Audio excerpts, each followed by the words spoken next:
Cette émission est une réalisation de TCBH, propulsée par Derry Télécom. Tout récemment, la TCBH a atteint 500 abonnés à sa chaîne YouTube. Pour nous, ça représente beaucoup. Et pour vous remercier d'être de plus en plus nombreux à écouter le contenu qu'on vous propose, on veut préparer une FAQ, une foire aux questions. Pour ça, on a besoin de vous. Vous voulez savoir comment la TCBH a démarré? Qui y travaille? Avoir des anecdotes croustillantes de notre équipe? Toutes les questions sont bonnes. Envoyez-nous vos questions à faqtcbh@commercialoutlook.com. On espère vous lire en grand nombre. Et ça roule. Salut tout le monde, bienvenue à vos infos TCBH. Cette semaine à l'émission, on va parler manoir. Manoir Riou-Belzile et manoir Héritage. Est-ce que j'ai piqué votre curiosité? Donc c'est parti pour vos infos TCBH.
Donc, comme je viens de le dire, cette semaine à l'émission, on va parler de manoir, manoir Riou-Belzile, manoir Héritage. Eh bien, cette semaine, j'ai pu préparer deux reportages sur ces deux institutions pistoloises. On va commencer tout d'abord avec le manoir Riou-Belzile, qui se trouve à Notre-Dame-des-Neiges. Effectivement, au mois de mars, on m'avait signalé, via communiqué de presse, que le manoir Riou-Belzile à Notre-Dame-des-Neiges était retombé dans l'actualité, considérant sa situation patrimoniale. Eh bien, au passage, pour ce reportage-ci, pour la documentation, je remercie Nicolas Lessard-Dupont, qui est l'attaché politique de Denis Tardy.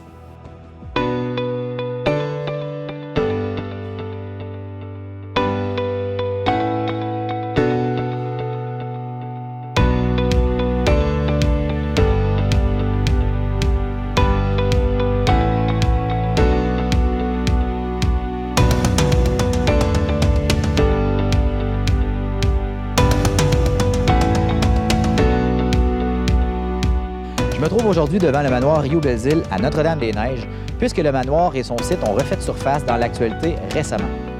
Effectivement, depuis 2007, le manoir Riou-Belzile était cité comme patrimonial à la municipalité de Notre-Dame-des-Neiges. Mais c'est seulement depuis le mois de mars dernier que la ministre de la Culture et des Communications, Mme Nathalie Roy, a signé un avis de classement pour le manoir et le site pour devenir patrimonial.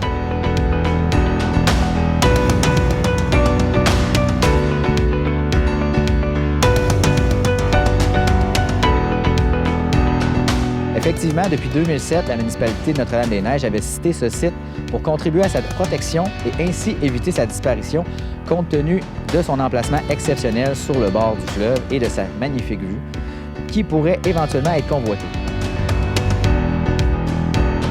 En 2012, une demande de classement a été formulée par l'architecte Marie-Joëlle Larin-Lampron et son père, qui est historien, Robert Larin, qui sont deux défenseurs du patrimoine. Ils ont procédé à la documentation de la maison et ils ont produit un ouvrage sur son histoire en 2013.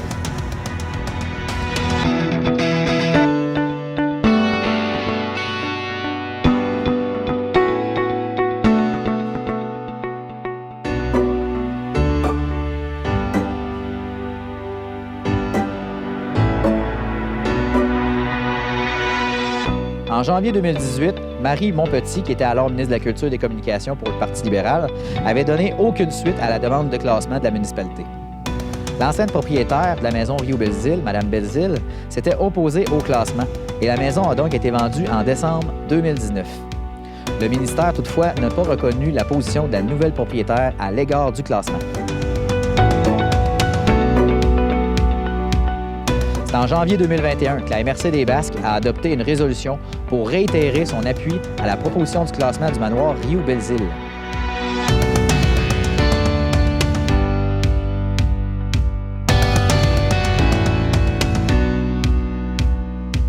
C'est après 10 ans de demandes restées mortes que la ministre de la Culture et des Communications, Mme Nathalie Roy, a annoncé le 12 mars dernier la signature d'un avis de classement du manoir Rio-Belzile et de son site patrimonial situé à Notre-Dame-des-Neiges.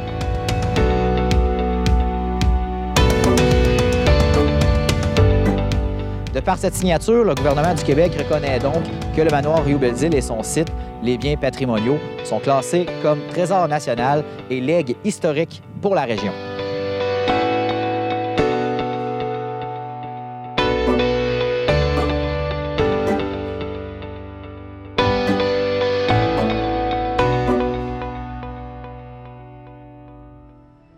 Maintenant, notre plus gros reportage de l'émission, on va aller à la rencontre du manoir L'Héritage de Trois-Pistoles. Vous connaissez l'institution, autrefois ça s'appelait la Villa des Basques. Eh bien, j'ai pu rencontrer Éric Duchesne, qui est propriétaire du manoir Héritage, et Nathalie Rioux, qui est la directrice générale, pour qu'ils nous parle des nouveaux services offerts. Il y a eu une optimisation au niveau des services à la résidence pour personnes aînées.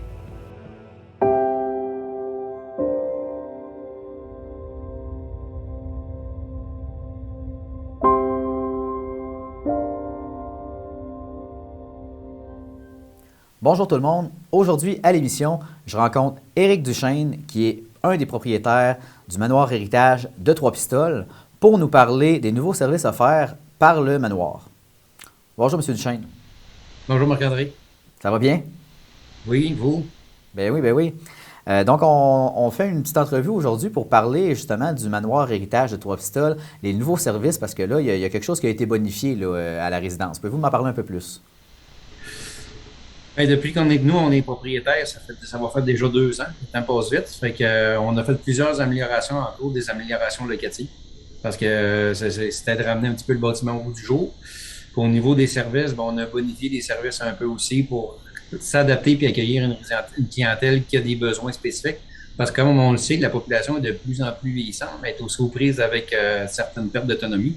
Fait qu'on est là pour aider les gens à compenser au niveau d'une légère perte d'autonomie, que ce soit pour l'aide à l'habillement, l'aide au bain. On travaille avec le CI3S aussi en collaboration pour offrir des services à la population. Puis qu'est-ce qu'on a fait de bien aussi? On a amélioré notre service alimentaire. On a travaillé beaucoup au niveau de l'alimentation pour améliorer la qualité des menus et surtout donner le choix aux résidents. OK.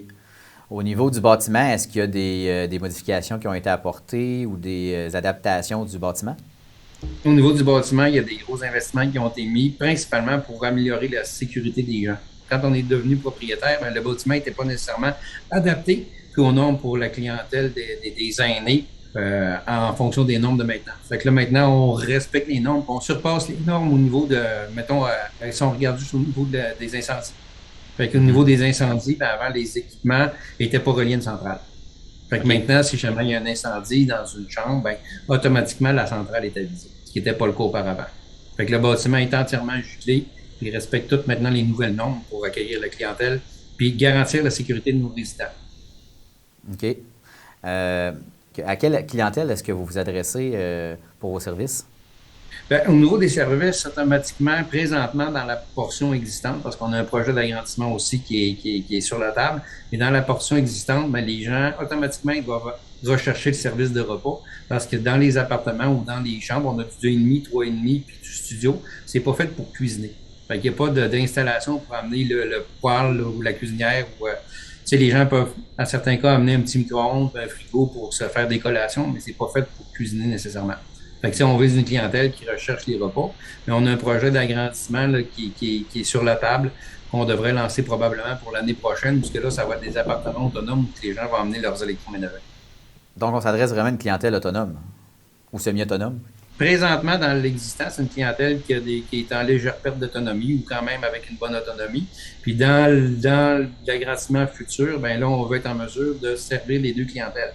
Donc, être en mesure de desservir les gens qui sont plus autonomes, qui vont rechercher un appartement, puis qui vont avoir une certaine sécurité d'offerte, puis qui disent, ben quand on va être sur place, ben au fur et à mesure qu'on aura des besoins, on aura une équipe pour répondre à nos besoins. Les services sont déjà offerts sur place. OK. C'est recherché beaucoup ça par les gens. Avez-vous eu, parlant des gens justement, avez-vous eu, depuis 2 ans que vous êtes propriétaire, comme vous l'avez dit, avez-vous eu des commentaires des résidents sur les services ou le bâtiment, les chambres? Oui, bien, c'est sur le bâtiment, c'est évident. Quand on rencontre beaucoup de personnes qui étaient venues là quelques années avant qu'on soit propriétaire. Puis depuis qu'on est propriétaire, les gens nous disent, hey, depuis que vous êtes propriétaire, ça s'est beaucoup amélioré, ça a beaucoup changé. Il y a même des gens qui viennent qui disent, hey, on ne connaît plus l'endroit tellement que ça a changé. Fait que c'est sûr qu'au niveau des améliorations physiques, c'est plus visible. Au niveau des services, ben il faut que les gens aient habité pour être capables d'apprécier les services et voir la différence aussi. Mais tu sais, les familles puis les résidents nous le disent par rapport à avant. Maintenant, les services se sont améliorés ou sont mieux adaptés peut-être aux besoins. On essaie toujours d'adapter les services puis les améliorer. On est toujours en amélioration continue. Même au niveau de la nourriture, ben on travaille nos menus. On écoute les commentaires des gens. On travaille avec des diététiciennes pour justement offrir une nourriture qui est au goût des résidents, puis qui est aussi quand même équilibré pour offrir une bonne nourriture. Et pour gérer justement cette panoplie de services, puis aussi un bâtiment comme celui-là, ça prend une bonne équipe qui a les reins solides, j'imagine. Oui, ben nous, on est dans le domaine des résidences personnes âgées. Moi, personnellement, ça fait plus de 30 ans que... oui, ça fait plus de 30 ans que je suis dans le domaine des résidences personnes âgées. C'est pas drôle à dire, non, mais effectivement. J'ai commencé à travailler avec les CHSLD, puis j'ai toujours œuvré avec les aînés. Ça fait que je suis dans le domaine, ça fait une trentaine d'années.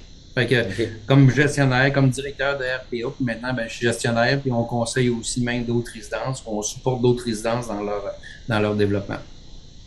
Puis on a nos résidents qu'on s'occupe aussi. OK. Au Manoir Héritage, votre équipe se compose de combien de personnes? Bien, on peut compter sur à peu près 25 personnes. On a 25 employés, 25 membres dans notre équipe. Là-dessus, ben, on a quand même le cuisinier responsable, la chef cuisinière. On a la directrice, la coordonnatrice des soins. On a le responsable du bâtiment. Fait que, ben, on a une belle équipe. On a une belle équipe au niveau des soins. On a des gens qui sont à l'écoute des résidents. On a une belle équipe. Puis à la cuisine, c'est pareil. Les gens sont à l'écoute des besoins. Puis on a une belle équipe de travail. Vous me disiez, hors d'onde, que vous êtes toujours à la recherche de membres pour compléter votre équipe. Pouvez-vous m'en dire un peu plus? On est toujours à la recherche de personnel parce qu'il y a du va-et-vient au niveau de l'emploi. L'emploi n'est plus nécessairement ce qui était à l'époque. Il y a plus de roulement au niveau des employés. Ça fait qu'on est toujours à recruter. Puis quand on améliore les services, ben, on cherche des gens qui sont compétents pour joindre à notre équipe. Puis on a plein de, quand on est arrivé aussi, on a implanté plein de technologies justement pour offrir des meilleurs services aux résidents. Tous les résidents ont un dossier électronique. Ça fait que l'infirmière, la préposée, quand tu arrives pour travailler, ben, ils ont le profil complet du résident électronique, ils savent exactement c'est quoi les tâches. Puis j'imagine que justement d'avoir pas un automatisme, mais d'avoir une technologie comme celle-là qui apporte une amélioration au niveau justement des dossiers des patients, ça doit enlever une charge de travail aux familles aussi, j'imagine. Bien, aux familles et aux employés, puis ça enlève toutes les erreurs de retranscription. Avant, il fallait que les infirmières ou les préposés les prennent en note et transcrire dans un cahier. Puis là, après ça, que ce soit faxé à l'infirmière du CI3S. Puis là, l'infirmière du CI3S en prenait connaissance, ça parlait au pharmacien. Le pharmacien faisait des modifications, puis ça ne se rendait pas nécessairement toujours à la résidente, parce que c'est le dossier de la résidente. Maintenant, ben, il y a du temps de sauver, puis c'est de la manipulation, puis des risques d'erreur aussi. OK. Et pour les potentiels résidents, clients qui écouteraient notre entrevue, je sais que pour certaines personnes, avoir un gardien de sécurité, ça rassure beaucoup les résidents. Qu'est-ce qu'il y en a chez vous? Bien, c'est sûr que chez nous, il y a du personnel 24 heures sur 24 dans le bâtiment. Ça fait que les gens il y a toujours une présence physique sur place, quelqu'un qui est réveillé. C'est pas quelqu'un qui dort, c'est quelqu'un qui est éveillé puis qui est là justement pour répondre aux besoins. S'il y a un incendie ou s'il y a des cas d'urgence ou s'il y a un malaise, quoi que ce soit, il y a toujours du personnel. Puis c'est du personnel qualifié, formé avec toutes les formations PDSB, RCR, compétences 7, tout ce qui est exigé justement par la certification. Je me demandais, je sais qu'avec les 2 dernières années, ce qu'on a vécu au point de vue social, c'est peut-être plus difficile pour certaines résidences, mais est-ce qu'il y a un aspect social, activité quelconque qui sont offerts dans vos murs? Oui, ben les activités dans notre groupe ou dans notre expérience à nous, ce qui est important, c'est de justement développer les milieux de vie adaptés aux besoins des aînés. Puis tu sais, c'est une société dans une société parce que c'est une micro-société, une résidence. Les gens, ben souvent ils n'ont plus d'auto ou ils sortent peu, mais tu sais, finalement la résidence répond à tous leurs besoins. Fait qu'il faut offrir des divertissements aussi à ces gens-là. Puis là, on voit l'été qui s'en vient, c'est qu'on espère qu'on va être en mesure d'aménager l'extérieur un peu mieux pour permettre aux résidents aussi d'en profiter. La MRC Les Basques est une des MRC les plus vieillissantes au Québec. Oui. Il y a, je ne sais pas le nombre exact, mais je sais qu'il y a plusieurs résidences là, pour personnes âgées dans la région. Qu'est-ce qui différencie la vôtre? Bien, il y a l'emplacement. Fait qu'on est au cœur des Basques, vraiment au cœur des Basques. On est situé en bordure du fleuve. Fait que tu as des appartements qui ont des vues exceptionnelles. C'est un milieu qui est champêtre parce qu'on est vraiment comme en campagne, puis en même temps, on est en ville. Puis je dirais la nourriture, on travaille beaucoup sur la nourriture, on travaille sur la qualité des services, on a du personnel dévoué. On a des gens qui sont là vraiment là, attentionnés puis à l'écoute justement des besoins des résidents. Vous disiez tantôt que ça fait une trentaine d'années que vous êtes dans ce milieu. Je suis un peu curieux. Qu'est-ce qui vous a poussé, qu'est-ce qui vous a porté à vous investir pour les personnes âgées? À la base, quand j'étais jeune, ça fait quand même une trentaine d'années, c'est ça. Ben, quand j'étais plus jeune, là, j'ai fait mes études au cégep en soins infirmiers. Okay. Puis le premier emploi que j'ai eu, c'était dans un CHSLD. Fait que, puis là, je travaillais avec justement des personnes âgées. Je travaillais aussi dans les hôpitaux. J'étais assistant infirmier-chef dans une urgence dans le Nord. Mais dans le milieu hospitalier, là, la clientèle, elle roule. Tu sais, comme toi, c'est une intervention, tu vas avoir ton intervention, tu retournes à la maison. Puis, tandis qu'avec les personnes âgées en CHSLD, ben, tu as une clientèle qui est permanente. Fait que là, tu peux établir des liens, tu peux établir une relation. Puis on peut développer des relations avec les gens, puis c'est ça qui est intéressant. On s'attache aux gens, puis les gens s'attachent aussi à nous. Ça fait que on développe une certaine complicité avec les aînés. Dans certains cas, on se taquine un peu. Ça fait que il y a cet aspect-là. Puis de fil en aiguille, ben comme j'avais une expérience d'infirmier, après ça, j'ai pu accéder à des postes de directeur de résidence. Puis après ça, en accédant à des postes de directeur de résidence, ben là, j'étais directeur, puis ça nous permet... Tu sais, quand tu es infirmier, tu peux prendre soin des gens à ton niveau. Parce que tu es infirmier, c'est dans le soin que tu fais. Puis là, quand tu es directeur, ben là, tu peux améliorer des choses pour prendre soin des gens à un autre niveau. Puis là, quand tu deviens propriétaire et gestionnaire, ben là, tu peux faire les choses pour encore mieux essayer de répondre aux besoins, puis mieux servir ta clientèle encore. Fait que je pense que c'est un peu ça, puis j'avais sûrement... Puis depuis que je suis jeune, j'ai toujours un désir entrepreneurial. J'ai toujours été un petit peu pas mal entrepreneurial. Mon parcours, la suite logique de mon parcours m'amène là. OK. Et puis, dans mes associés, j'ai des gens qui m'ont engagé la première fois comme directeur. Puis je les remercie parce que c'est eux qui m'ont donné mon premier travail de directeur dans une résidence. C'était pour une compagnie qui était cotée en bourse. Puis ça fait déjà... 20 ans de ça. Ça fait 20 ans, puis ça fait 20 ans que je travaille avec ces gens-là. Puis ça fait 20 ans qu'on œuvre dans le milieu des résidences avec ces gens-là. Puis eux, ils étaient là depuis une trentaine d'années aussi. Fait que, puis là, ben, eux sont plus sur le bord de la retraite tranquillement. Ça fait que tranquillement, on reprend le flambeau. On pourra céder à d'autres personnes aussi. Mais toujours, tu sais, notre objectif est de prendre soin des gens. Puis, tu sais, une résidence, moi, je me vois toujours, c'est comme notre futur. C'est comme quand je vais être rendu à ma retraite, puis je vais être rendu à 70 ou à 80, comment j'aimerais que ce soit. Puis on pense aussi à nos parents pour dire, ben nos parents, comment est-ce qu'ils voudraient que ce soit pour eux. Puis on est à l'écoute aussi du marché parce qu'on est impliqué là, dans l'ensemble du Québec. Là. Fait qu'on s'occupe de la gestion de résidences, puis on a des implications dans plusieurs résidences à l'échelle du Québec. Tu sais, ça part de Sherbrooke, ça va jusqu'à Saguenay, ça va jusqu'à dans les Laurentides, dans la Nodière, le centre du Québec, Montréal. On est, puis le plus loin qu'on va du côté du Bas-Saint-Laurent, justement, c'est jusqu'à Trois-Pistoles, présent. OK. Puis, ouais, on a beaucoup d'implications dans les régions. Beaucoup plus dans les régions que dans les grands centres. OK. C'est pas la même réalité. Les régions sont similaires, mais avec des réalités différentes. Mais la population, c'est une population qui se ressemble beaucoup plus dans les régions que dans les grands centres. Vous, en terminant, c'est un point qui ressort beaucoup lorsqu'on parle des personnes aînées. Quelle place a la dignité pour vous, pour vos clients? Ça, c'est la première place. Parce que, tu sais, on a un code d'éthique auquel on tient fortement, auquel les employés doivent adhérer. Et ça, c'est primordial. Puis c'est bien parce que maintenant, toutes les résidences y sont un peu confrontées parce que maintenant, le gouvernement, avec les directives sur la certification, ben, il y a des directives claires sur la bientraitance, sur l'éthique, sur le code d'éthique. Fait que maintenant, ça rehausse un peu le niveau d'éthique dans les résidences. Fait que ça, c'est une bonne chose. Mais tu sais, nous, on avait déjà cette vision-là.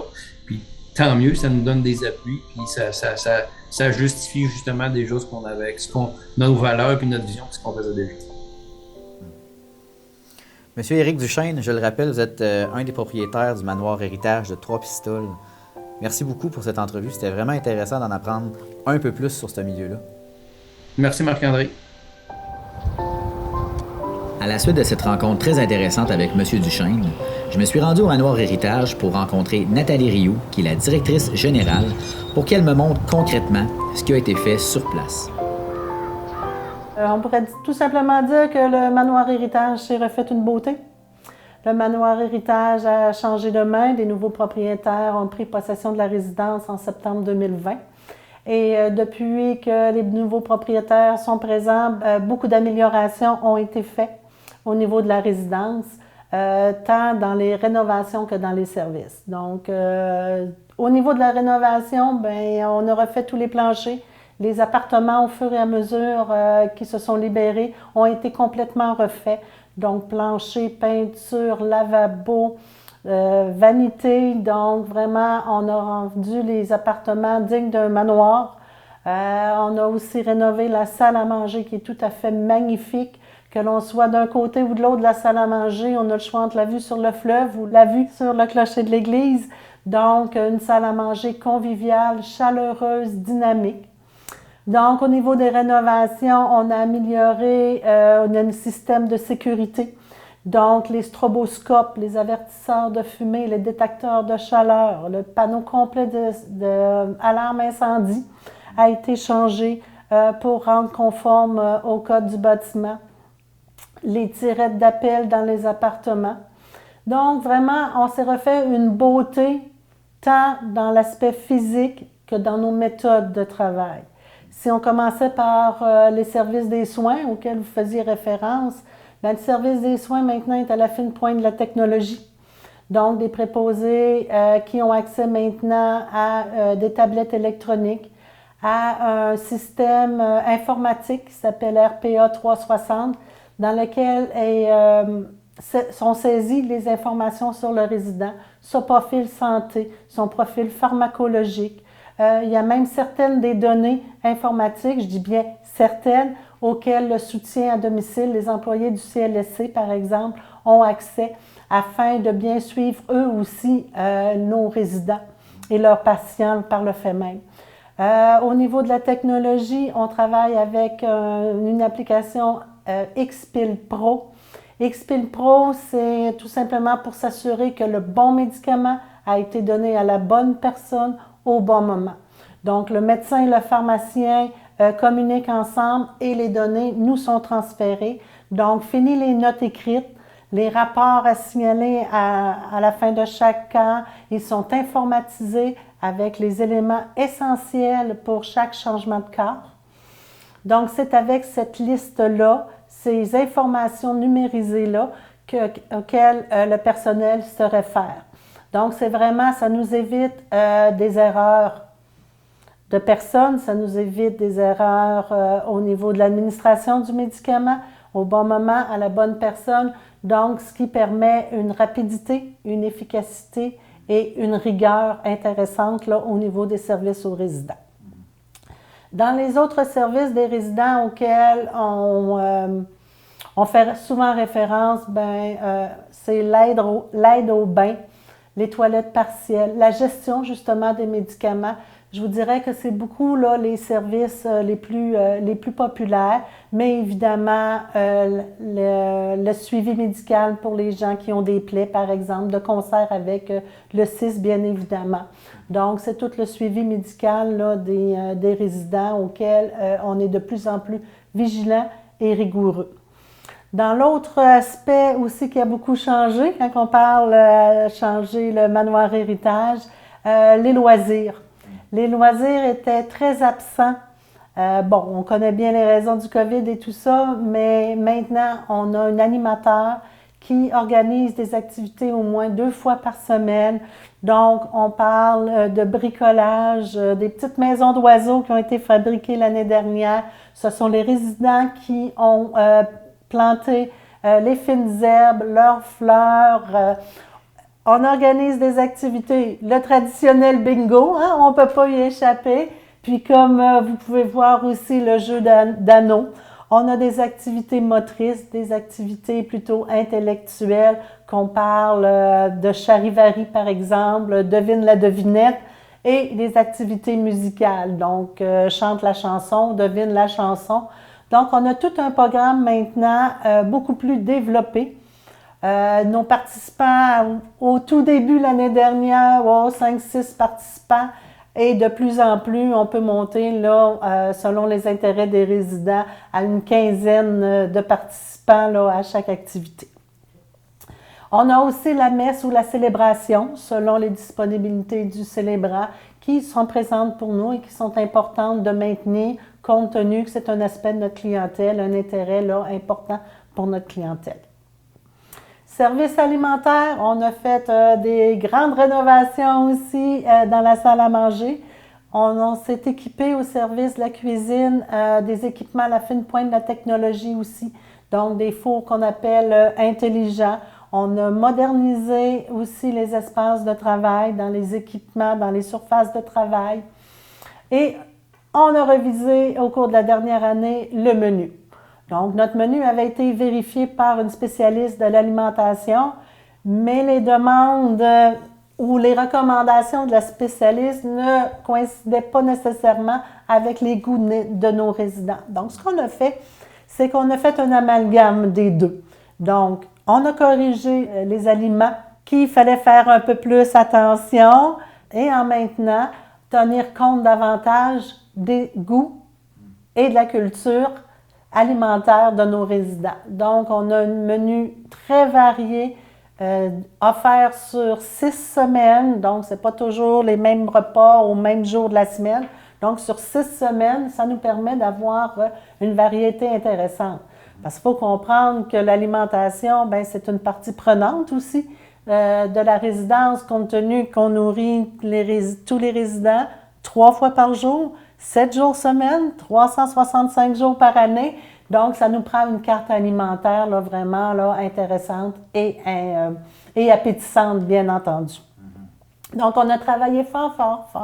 Je vous dirais que la première année des nouveaux propriétaires, l'accent a été mis beaucoup sur les soins, s'assurer de la qualité des soins. Et là, présentement, on est dans la 2e année. Donc, la 2e année, c'est les services alimentaires qu'on a pris vraiment là, à relever un gros défi pour justement rendre notre carte la plus intéressante possible. Présentement, au Manoir Héritage, il nous reste encore quelques unités disponibles. Donc, au niveau des 1,5, ce qu'on appelle des studios, il s'agit d'une grande pièce avec salle de bain privée, car toutes nos unités disposent d'une salle de bain privée. Donc, on a encore quelques espaces de disponibles. Le mois dernier, nous avons accueilli plusieurs nouveaux résidents, plusieurs qui nous arrivent bientôt aussi. Donc, il y a quelques espaces de disponibles pour les 1,5. Quant aux 2,5, les 2,5, ce qui sont intéressants lorsqu'on est un couple, par exemple, ou qu'on a besoin de plus d'espace, il y a une chambre privée. Donc, la chambre a même l'appartement. Donc, ce qui fait qu'on a un espace de vie, cuisinette, salon, ainsi que la chambre distincte. Donc, ce qui fait que c'est des appartements qui sont relativement grands. Je vous dirais qu'ici, c'est une belle fierté, nos appartements au Manoir Héritage. On a la chance d'avoir une vue presque 360, donc des appartements du côté est avec le soleil du matin, le côté nord avec le fleuve, à l'ouest où on voit un peu plus de circulation, mais dont on a le soleil en plein après-midi et qui est très chaleureux. Et évidemment du côté sud, là, avec la vue sur la ville, sur la gare, où on voit jouer les enfants au parc de la gare. Dans notre environnement, on retrouve aussi le jardin communautaire, le terrain de pétanque dans le parc. Donc, ce qui fait un environnement très intéressant à y vivre, pas très loin du centre-ville. Donc, on est encore capable de faire quelques courses à pied ou d'aller prendre des marches là, sur la rue. Dans notre offre de service, le loyer, les 3 repas par jour, l'entretien ménager 1 fois par semaine. Ensuite, la buanderie des vêtements et de la literie, le téléphone, le câble et l'Internet maintenant, hein, ce qui est populaire, même chez les personnes âgées. Alors, de plus en plus, on a de demandes. Mais Madame Rio, avez-vous Internet parce que j'ai une tablette? Donc, oui, vous avez Internet dans vos appartements, inclus à l'intérieur de notre forfait de base. Donc, dans le fond, si vous n'avez pas besoin de service, c'est l'endroit pour vous parce que vous êtes autonome, vous pouvez circuler, vous avez votre appartement. Quand vous rentrez dans votre appartement, vous êtes chez vous. Vous l'aménagez comme vous voulez, vous apportez vos effets personnels et maintenant, c'est un appartement dans lequel vous vivez.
Donc, maintenant que la première étape est faite, nous allons aborder sous peu la deuxième étape. La deuxième étape des rénovations ou des changements, c'est le système téléphonique qui, évidemment, est désuet là, depuis plusieurs années.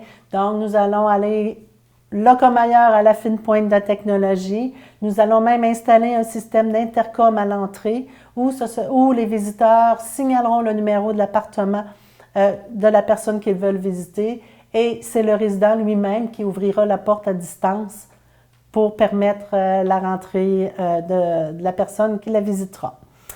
On est aussi en train d'installer les mitigeurs d'eau. Les mitigeurs d'eau, c'est une réglementation qui n'avait pas été faite ici avant. Donc, afin de s'assurer que les résidents ne se brûlent pas avec l'eau. Donc, ça limite et ça contrôle la chaleur, la température de l'eau. Donc, c'est pour assurer une meilleure sécurité là, à nos résidents. En guise de conclusion, j'ai envie de vous lancer une invitation. J'ai envie de vous lancer une invitation justement pour venir voir le nouveau Manoir Héritage. Si vous avez un petit doute, si vous voulez connaître la vie en résidence, venez nous rencontrer, ça nous fera plaisir. Puis, afin de prendre une décision, il faut connaître, il faut avoir le plus d'informations possible. Parce que s'en venir en résidence, c'est une décision importante de vie. Puis pour moi, ce qui est important, c'est que les gens aient toutes les informations nécessaires pour prendre la décision. Donc, ce que vous pouvez faire, c'est venir nous voir, on fera une visite, on regardera vos besoins, mais je suis certaine qu'on aura quelque chose pour vous et que vous trouverez quelqu'un pour vous ici au Manoir Héritage.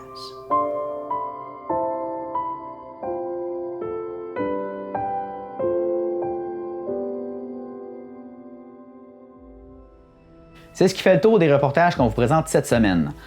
Comme la semaine dernière, pour ceux qui étaient des nôtres, cette semaine, je vous parle de notre page Facebook. Donc, pour ceux et celles qui ont Facebook, parce que je sais que c'est pas tout le monde qui l'a, pour nous trouver, vous allez dans le moteur de recherche ici en haut à gauche, vous allez taper TCBH et vous allez tomber sur des publications qui nous concernent. Notre logo, vous allez le voir, là, vous êtes habitué de le voir un peu comme ça ici. Vous allez cliquer sur la publication qui va vous ramener à notre page Facebook. Habituellement, le référencement est bien fait. Et pour ceux et celles qui n'ont pas Facebook, eh bien, sachez que même si vous n'avez pas de compte, vous avez quand même accès en allant sur Google à Télévision communautaire des Basques et au pays, Facebook, puis même si vous n'avez pas de compte, Facebook va vous suggérer d'en créer un, mais vous avez accès quand même à notre page Facebook, à des communiqués qu'on publie régulièrement. Donc, lorsqu'on arrive sur notre page Facebook, comme vous pouvez voir, on a notre publication notre publicité au niveau de notre site internet, de Facebook, de YouTube, ici en en-tête du site. Sur Facebook, vous avez différentes informations qu'on retrouve sur la télévision communautaire. Tout d'abord, vous avez ici YouTube, si vous cliquez sur ce bouton-là, vous avez accès aux dernières vidéos qui ont été publiées sur notre page Facebook parce que nos deux comptes sont liés. Mais bien entendu, comme je vous ai présenté la page YouTube la semaine dernière dans l'émission, je ne vous en parlerai pas cette semaine. Si vous allez dans « À propos », vous avez un peu plus d'informations sur nous. Donc, vous avez le nombre de personnes qui nous aiment, qui aiment notre page, qui nous suivent, qui sont abonnés. Vous avez notre site Internet ici. Vous avez notre numéro de téléphone au studio si jamais si vous préférez nous contacter de cette manière-là. Il y a à peu près toujours quelqu'un la semaine là, de 9h à 4h au studio. Donc, vous pouvez... c'est une valeur sûre d'appeler à ces heures-là. C'est bien certain que sur l'heure du dîner, il n'y a personne. Vous avez notre adresse courriel si vous préférez nous écrire par courriel. Et via Facebook, comme vous pouvez voir, on a une réponse moyenne dans la journée. Donc, on essaye de répondre le plus rapidement possible aux gens qui nous écrivent là, sur Facebook. On essaye d'être le plus réactif possible. Également, vous avez ici le lien directement de notre chaîne YouTube. Vous avez notre équipe ici, Ghislain Vachon, coordonnateur responsable des finances de la diffusion, Marc-André Vépin, réalisateur, monteur, vidéo, reporter et webmestre. Notre page Facebook n'a pas été mise à jour récemment, mais on va ajouter Luc Caron, bien entendu, qui est aussi réalisateur, monteur vidéo pour nous. Et ça fait le tour de la page à propos. Si vous allez sur photos, vous avez différentes photos qu'on publie, que ce soit des photos qu'on a publiées lors d'événements ou des communiqués de presse, parce que souvent les communiqués de presse qui nous viennent sont liés avec des photos. Donc, vous avez accès à ces photos-là. Un meilleur exemple, si vous avez Témis en bière, vous n'avez pas le communiqué qui va avec malheureusement, parce que là, c'est une information de plus, mais vous avez les images qui sont en lien avec ça. Donc, vous pouvez faire une petite recherche, puis vous allez tomber dessus. Si vous allez cliquer dans « Plus » ici, vous avez également « Vidéos ». Ce n'est pas les vidéos qui se retrouvent sur notre page, notre chaîne YouTube, mais c'est certaines vidéos qu'on a publiées presque en exclusivité sur notre page Facebook. On en fait de moins en moins, mais lorsqu'on fait, disons, des directs via Facebook, donc des lives Facebook comme on appelle, ça va se retrouver là. Donc, ça arrive une fois de temps en temps. Donc, si vous voulez avoir plus d'informations à ce niveau-là, bien, vous avez juste à vous abonner à notre page Facebook. Puis, lorsqu'une prochaine vidéo, une prochaine publication va avoir lieu, bien, vous allez la voir directement. C'est l'avantage de s'abonner justement à notre page Facebook. Quand on vient ici, les autres onglets sont un peu moins importants. Si on va dans « Accueil », ce qui est le plus important, et la raison pour laquelle je vous parle de notre page Facebook aujourd'hui, c'est que si vous défilez, vous allez voir justement les publications comme ça qui défilent. Lorsqu'on publie un nouveau reportage, une nouvelle émission d'information, une nouvelle histoire de quai ou peu importe, des fois, ça arrive qu'on les publie sur notre page Facebook comme ça. Comme vous pouvez voir ici, là, vous avez le Manoir Rio Belzile, qui est l'émission qui sort cette semaine, finalement, le reportage qui sort cette semaine. Donc, on fait des petites publications à ce niveau-là. Donc, ça, vous pouvez les voir passer. Et vous allez pouvoir voir passer également des communiqués de presse, comme celui-ci. Puis je vous dirais que la page Facebook de la télé communautaire, c'est ça à quoi ça sert le plus, c'est pour la publication des communiqués de presse. Parce que, bien entendu, on ne fait pas la lecture de tous les communiqués de presse, on ne fait pas des reportages sur tous les communiqués de presse qui passent dans notre boîte de courriel, parce que on aurait du contenu pour faire une émission en direct pratiquement en continu, mais avec une équipe aussi réduite qu'on l'est en ce moment à 3 personnes, donc c'est quelque chose qui n'est pas possible pour le moment.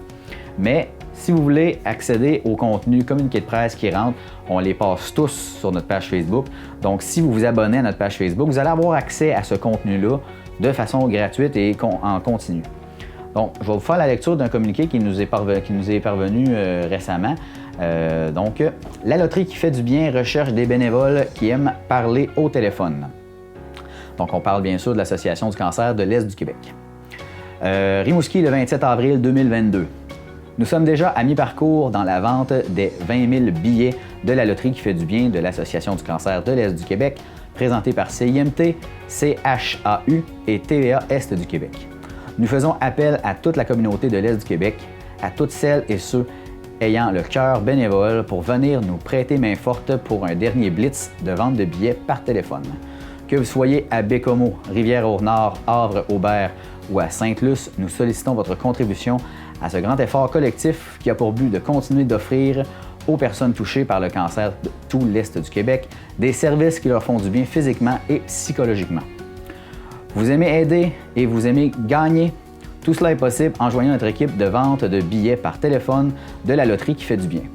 Depuis votre salon, il vous suffira d'avoir un téléphone, suivre une liste d'appels que nous vous fournirons et laisser parler votre cœur. Pour toutes les personnes qui vendront 50 billets et plus, vous courez la chance de gagner un repas pour 2 au restaurant d'une valeur de 100 $. Voilà une belle façon de passer le temps tout en faisant une œuvre utile. C'est gagnant-gagnant. Si cela vous intéresse et que vous voulez contribuer avec nous, communiquez sans tarder avec Sylvie Carole, coordonnatrice des bénévoles de l'Association du cancer de l'Est du Québec. Elle attend votre appel au 88 724 0600, poste 2304 ou au numéro sans frais 1-800 463 0806. Vous pouvez également lui écrire à scarole@asec.org. Là, je souligne un point super important que certains se diront peut-être. Je vous fais la lecture de ce communiqué-là dans l'émission d'information. C'est beaucoup d'informations qui arrivent rapidement, dont les numéros de téléphone. Certains vont me dire « Ouais, un peu, peux-tu répéter les numéros de téléphone plus lentement, s'il vous plaît? C'est peut-être un truc qui m'intéresse. » Eh bien, comme je vous ai dit, ces communiqués de presse-là se retrouvent sur notre page Facebook.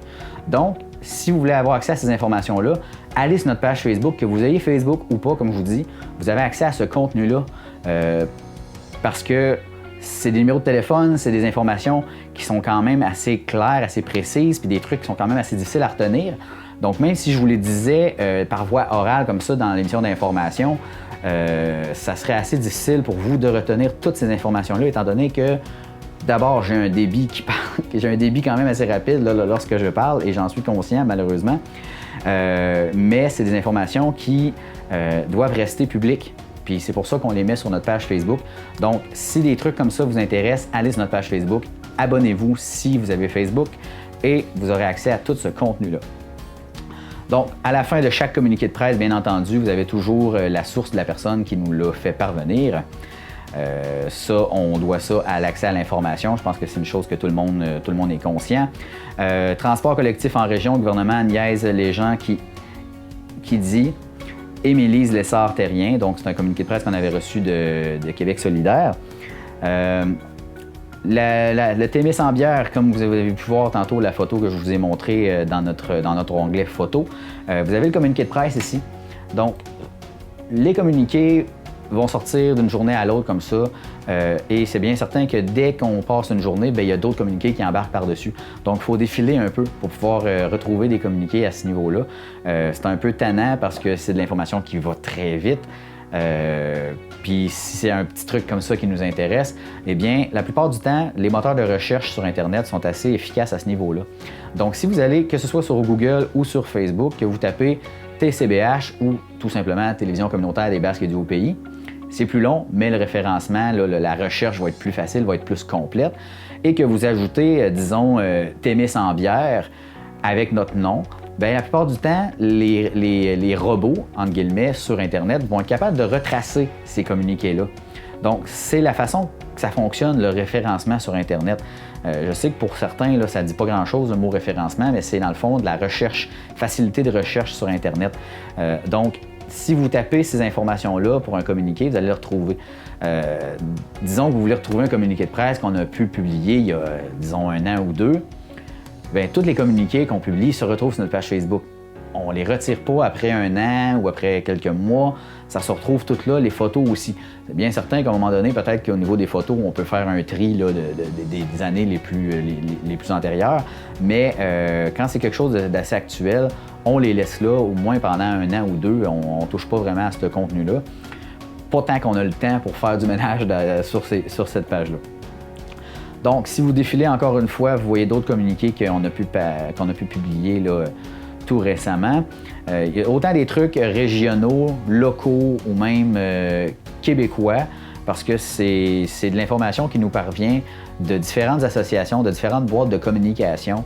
C'est pas juste des trucs locaux qui passent sur notre page Facebook. Autant que nos reportages, vous avez pu le voir, on publie des choses puis on couvre des événements qui sont plus bas-laurentiens.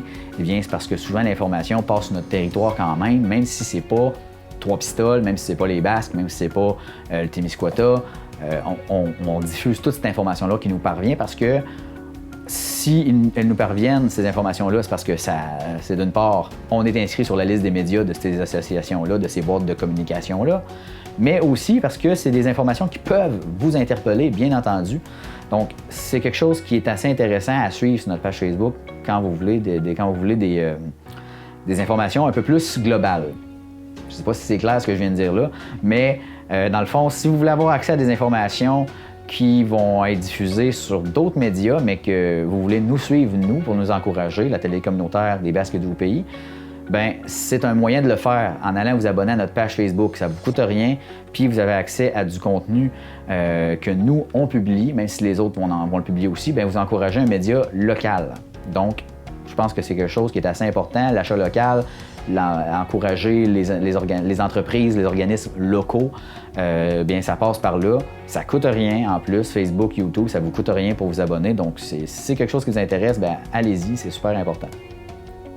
Que dire de plus de notre page Facebook? Je pense que j'ai pas mal fait le tour. Si jamais vous avez des questions sur ce que je viens de vous blablater là, sur notre page Facebook ou notre chaîne YouTube la semaine dernière, bien, je vous invite à nous communiquer sur tcbh.tv, notre site Internet. C'est de l'information que je peux vous retransmettre par la suite. Si vous cherchez des communiqués de presse, tout ça, je peux vous aider. Là. On peut faire un petit soutien technique là, à distance là, pour vous montrer, pour vous donner de l'information. Mais la plupart du temps, comme je vous dis, c'est tellement clair, c'est tellement facile au niveau, c'est instinctif, c'est ça que je veux dire, au niveau de la recherche, que si vous êtes un peu habile avec Internet, que vous allez dans les moteurs de recherche, que ce soit en haut à gauche ici, rechercher sur Facebook, ou tout simplement si vous allez sur Google, eh bien, vous pouvez trouver l'information assez facilement, assez rapidement. C'est ce qui conclut notre émission. J'espère que vous aurez apprécié les reportages qu'on vous a présentés cette semaine pour notre 30e émission de la saison. Si jamais vous avez des questions, des commentaires ou des suggestions de sujets à nous faire, je vous invite à nous écrire via tcbh.tv, à nous suivre sur Facebook et à vous abonner à notre chaîne YouTube. Sur ce, je vous souhaite une très bonne semaine et nous on se revoit la semaine prochaine pour d'autres infos TCBH.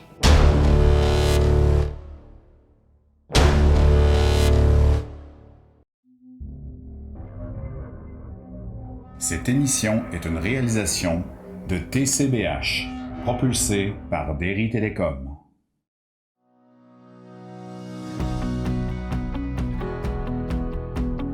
Tous ensemble, collectivement, on peut se transmettre des émotions.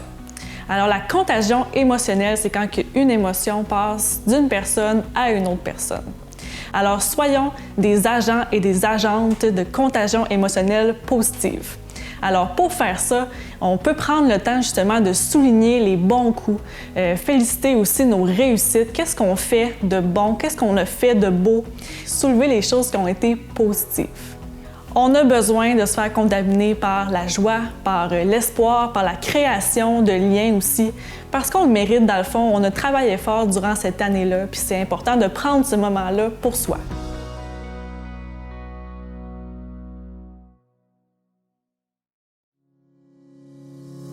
Tout récemment, la TCBH a atteint 500 abonnés à sa chaîne YouTube.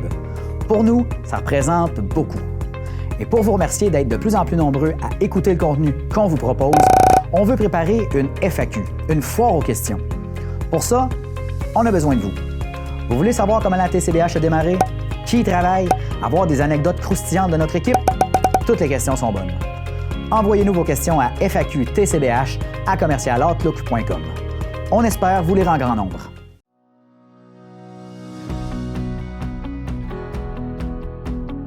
Chez Santé mentale Québec Bas-Saint-Laurent, on a différents services. On a un volet promotion-prévention où est-ce qu'on va donner des conférences, des ateliers, des formations sur les thèmes de la santé mentale. On a aussi 2 intervenantes qui s'occupent d'un milieu de vie, donc où est-ce que les gens peuvent venir échanger entre eux. Ces 2 mêmes personnes-là aussi s'occupent du volet croissance et entraide où est-ce qu'on a des groupes de soutien sur différents thèmes comme l'anxiété, la bipolarité par exemple, les personnes qui entendent des voix aussi. Et on a un volet de réinsertion à l'emploi, donc le volet vis-à-vis qui aide les personnes à reprendre le marché de l'emploi avec un cadre qui est sécuritaire et qui permet de développer des habiletés sociales au travail.